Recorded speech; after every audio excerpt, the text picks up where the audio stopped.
বাচ্চাদের টিফিন বক্সে আমি কি মজার নাস্তা তৈরি করে দেই, যা খেয়ে ওরা দারুণ খুশি হয়, তাই আজ শেয়ার করব। হ্যালো বন্ধুরা, আসসালামু আলাইকুম। আজ বানাচ্ছি বাটার বান। প্রথমে ময়দাতে সামান্য লবণ, ইস্ট, কুসুম গরম পানি দিয়ে ভালো করে মেখে 1 ঘন্টার জন্য রেস্টে রেখে দিয়েছিলাম। 1 ঘন্টা পর ডোটা ফুলে ডাবল হয়ে গেছে। এবার ডোটা আবারও মেখে পছন্দ মতো শেপে ব্রেডটা বানিয়ে নিব। এই ব্রেডটা বানানো খুবই সহজ, আপনারা দেখে নিশ্চয়ই বুঝতে পারছেন আমি কিভাবে বানাচ্ছি।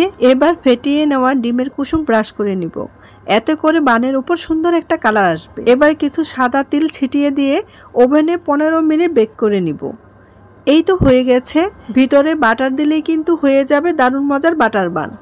এই নাস্তাটা বাচ্চারা খুবই পছন্দ করে। যদি এদেরকে টিফিনে দেওয়া হয় তাহলে টিফিন বক্স একদম ফাঁকা করে নিয়ে আসবে।